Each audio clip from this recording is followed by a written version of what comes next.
안녕하세요. 힐링 재테크의 메디테라입니다. 이번 시간에는 지난 시간에 이어서 종합부동산세, 종부세에 관련해서 이야기를 나눌 텐데요. 지난 시간에는 종합부동산세의 기본적인 사항과 절세 방법에 대해서 알아보았고, 이번 시간에는 종부세를 피해서 어떻게 현명하게 투자를 할 건가, 투자하는 방법에 대해서 알아보도록 하겠습니다. 이제 본격적으로 내용에 들어가기에 앞서서 제가 한 가지 좀 드리고 싶은 말씀이 있는데, 요즘 수강생분들이 저한테 이런 질문을 참 많이 하세요. 매년 내야 하는 종부세가 이렇게 높아졌는데 투자를 해도 되냐? 강사님은 그럼 투자를 하고 있냐? 이런 질문 진짜 많이 하시거든요. 근데 제가 이전에도 항상 말씀을 드렸지만 투자자는 1년 365일 투자를 해야 된다. 매년, 그러니까 매일 물건을 매입하라는 것은 아니지만 계속 모니터링을 하고 투자금이 있고 타이밍이 왔다라고 한다면 어떤 상황이라도 길을 찾아서 수익을 위해서 움직여야 된다라는 거죠. 제가 여러분들이 착각하지 않으셨으면 좋겠는 게 투자자는 잘 닦여있는 길을 가는 그런 일반인이 아니에요. 투자자는 길이 없는 곳에서 스스로 길을 만들어서 가는 사람이거든요. 그렇기 때문에 불안하고 두려운 게 맞아요. 그렇지만 은행 예금이나 이런 방법들만 가지고 가기에는 수익률이 너무 낮죠. 그러면 내가 가지고 태어난 것도 없고 물려받을 것도 없고 이제 월급만으로는 도저히 답이 안 나오고 앞으로 살아갈 동안 지금과 같이 똑같이 살아야 된다라고 하면 정말 너무 숨이 막히잖아요. 그렇기 때문에 희망이 보인다고 한다면 거기에 올인을 하고 투자에 몸을 담그는 것이 맞는다고 생각이 들고, 그러면 그 방법에 대해서 고민을 하고 찾아서 그거를 하셔야 된다라는 거죠. 그래서 제가 조금 이런 부분에 대해서 걱정하시는 분들이 많으셔가지고 제가 이 부분에 대해서 말씀을 드렸고요. 그래서 구덕이 무서워서 장 못 담글 거냐라고 항상 스스로한테 좀 되뇌어 보시면 좋을 것 같아요. 본인이 이제 장을 담그는 장인인데 구덕이 무서워서 장을 못 담그면 그건 장인이 아니잖아요. 그래서 우리는 투자자이기 때문에 장을 못 담그는 장인이 되지는 말자고 다시 한번 강조드리면서 제가 시작해 보도록 하겠습니다. 근데 제가 미리 말씀드리는데 우리가 종부세를 피해서 투자하는 방법을 찾을 때 이제 투자 계획을 세울 때 여러분들이 세 가지를 명심하시고 투자 계획을 세우셔야 돼요. 첫 번째는 명의를 누구 걸 사용할 거냐. 두 번째, 투자 기간을 얼마나 두고 할 거냐. 세 번째, 공시 가격이 얼마나 되냐를 기준으로 해서 투자 계획을 세우시면 되겠습니다. 그럼 우리 유리멘탈 여러분 서로 의지하면서 같이 투자를 하고 투자 방법을 찾아보기로 합시다. 자, 고고. 그래서 이제 지난 시간에 알아본 걸 한번 리뷰를 하고 잠깐 리뷰를 하고 바로 넘어갈 텐데요. 종부세는 우선 무조건 법인보다는 개인이 유리한 게 맞다. 그래서 명의를 법인으로 할 거냐 개인으로 할 거냐가 관건이다. 개인이 유리한 이유는 기본공제 6억, 공시지가 합계 6억을 공제받을 수 있고 법인은 기본 공제가 전혀 없고 세율 자체도 훨씬 높기 때문에 몇 배나 높기 때문에 법인보다는 개인이 유리할 수밖에 없다. 이 사실을 알고 이제 투자 계획을 세우고 같이 알아보도록 하겠습니다. 그래서 지난 시간에 봤었던 부동산 종합부동산세율은 눈에 한번 바르고 갈게요.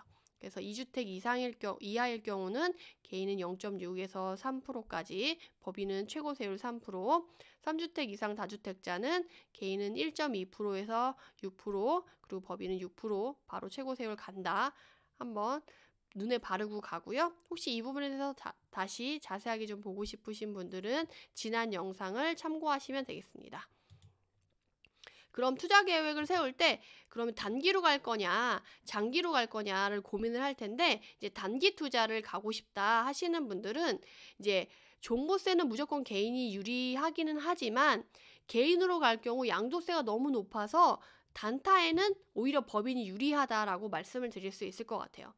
왜냐하면 개인 명의로 갈 경우 양도세가 1년 미만이면 70%를 내야 되고 2년 미만이면 60%를 내야 돼요. 그래서 아무리 종부세를 아낀다 하더라도 양도세를 많이 내고 나면 남는 게 없어요. 그럼 투자를 하나만 하죠. 그렇기 때문에 이렇게 하지 않는 게 맞고, 내가 만약에 단타를 하지만 법인이라서 너무 종부세가 무거워서 싫다라고 한다면 기간을 6월 1일 이후에 지나서 산 다음에 6월 1일 이전에 판다면 좀 오타가 있네요. 죄송합니다. 6월 이전에 판다고 한다면 종부세를 안 내고 투자를 할 수가 있죠. 그건 이제 약간 초단타라고 부를 수가 있는데 이렇게 단타를 하게 되면 괜찮다. 그래서 단타를 할 때는 명의를 법인으로 고려를 하셔야 된다. 그리고 법인이라 할지라도 이제 종부세를 피해 갈지 말지는 좀 여러분들이 시세 추이를 보면서 결정을 할 수가 있다. 다만 여러분들이 조심하셔야 될 건 현재 부동산 시장은 전체적으로 신고가가 갱신이 계속되면서 상승하는 시장이긴 해요. 하지만 매매 거래 자체가 그렇게 활발한 시장은 아니다. 그래서 매매 거래가 안 될 수도 있기 때문에 매도가 안 될 리스크가 있다라는 거를 유념하시고 그에 대한 대비를 하셔야 된다. 그래서 일정 부분 수익이 보장되는 방법, 즉 경매나 금매를 사서 수익을 보장받고 매도 시점에 다른 물건보다는 좀 싸게 내놓아야지 이제 매도가 안 될 리스크를 줄일 수가 있고요. 이렇기 때문에 단타의 단점이자 한계는 수익을 많이 내기는 쉽지 않을 수 있다라는 거를 유념하시면 좋겠습니다. 물론 급등 지역은 예외예요. 특히나 최근에 대책발로 인해서 풍선 효과가 있었던 지역 같은 경우는 몇 천만 원, 억 단위도 상승을 했었죠. 그래서 그런 지역을 좀 미리 우리가 들어간다라고 한다면 이런 단타도 나쁘지 않아요. 특히나 이런 대책발 같은 경우는 단기적으로 확 상승하기 때문에 이런 단타의 방법이 오히려 유리할 수가 있고 또 이러한 대책은 어느 정도 예측이 가능한 부분도 있으니까 이럴 때는 단타가 유리하다라고 생각하시면 되겠습니다. 다음은 장기 투자 방법에 대해서 알아볼 텐데요. 원래는 장기 투자라고 하면 5년에서 한 10년 정도 긴 시간의 투자를 말하는데 이 종부세에서 나누는 투자는 이제 2년 미만은 단타, 2년 이상은 장타로 제가 구분을 해서 임의적으로 말씀을 드릴게요. 왜냐하면 양도세 때문에 분리해서 설명을 드려야 되기 때문에 이렇게 말씀드리는 점 이해하시고요. 장기 투자는 어쨌든 2년에서 4년 이상 가져가는 경우고 2년 이상 가져가게 되면 양도세가 일반 세율이 되기 때문에 종부세에 더 비중을 두고 신경을 써야 되는 게 맞아요. 그래서 무조건 법인보다는 개인 명의가 유리하다.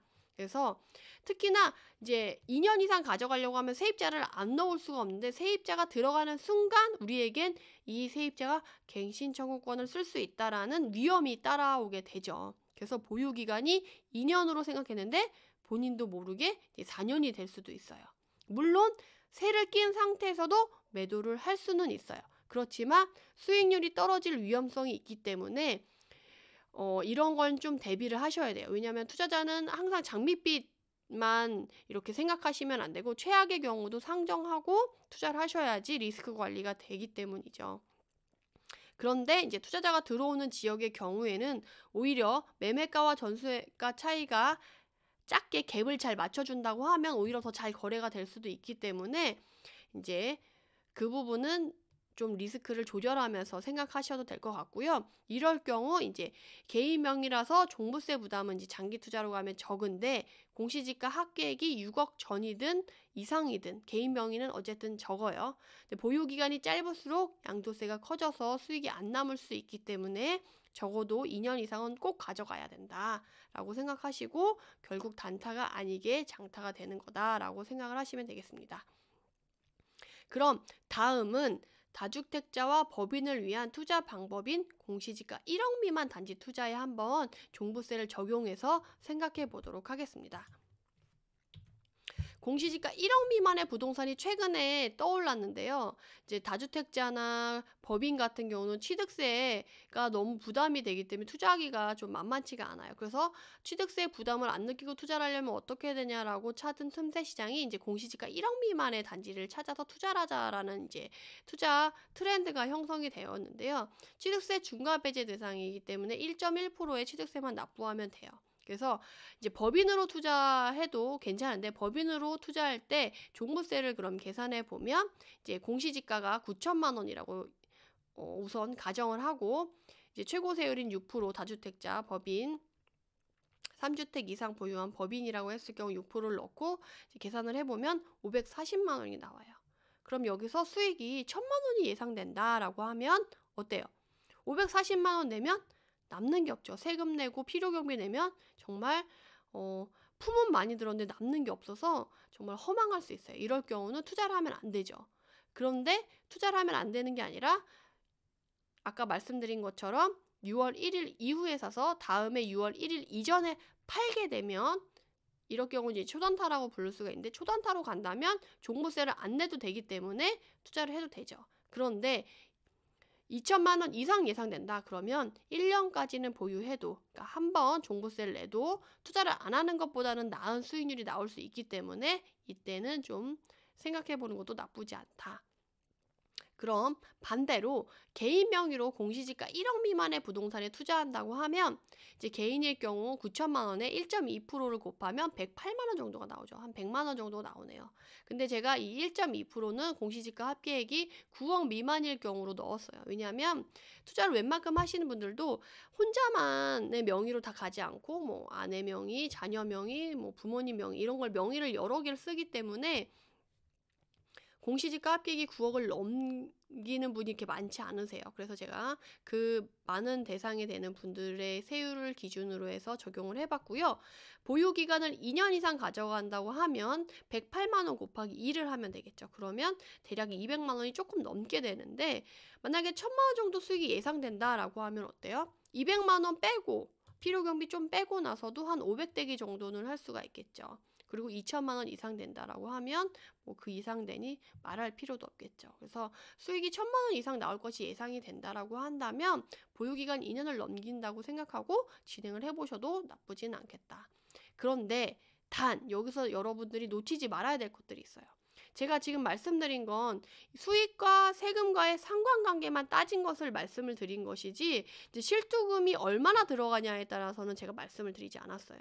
실투금이 얼마에 들어가냐에 따라서 수익률과 가성비가 달라져서 이게 유의미한 투자가 되냐, 효용성이 있는 투자냐는 또 다시 갈리게 되거든요. 그래서 여러분들이 제가 이렇게 공시지가 1억 미만 단지 같은 경우는 제가 지난 투자지역 분석반에서도 말씀을 드렸을 거예요.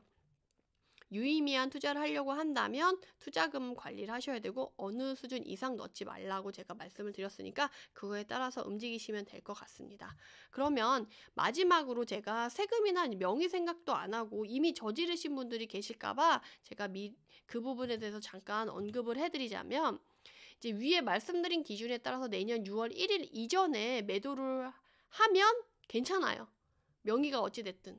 근데 수익이 더 많이 날 것 같다 그러면 보유를 하는 걸로 결정을 하시면 되는 거죠. 그래서 자기 수익에 따라서 시세에 따라서 그걸 결정하시면 되고요.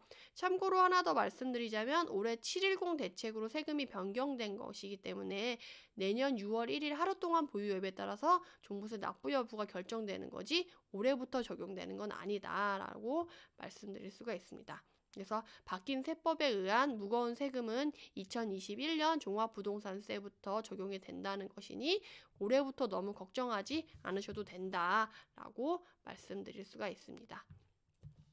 결국 이제 마지막 정리할게요. 결국 종부세를 아끼면서 투자를 하는 방법은, 현명한 방법은 부동산의 공시가격, 보유기간, 예상 수익금에 따라서 명의를 개인으로 할지 법인으로 할지를 정하는 거다. 이게 관건이다라고 말씀드릴 수가 있겠습니다. 그리고 보다 자세한 세금 상담은 세무사에게 하셔야 되고요. 여기서는 투자자로서 제가 가이드만 드리는 거니까 보다 복잡한 거를 여쭤보시면 저도 대답을 해드릴 수가 없고 확실하지 않기 때문에 책임을 질 수가 없어요. 그렇기 때문에 확실한 그런 걸 원하시는 분들은 세무사에게 상담을 해주시면 감사하겠습니다.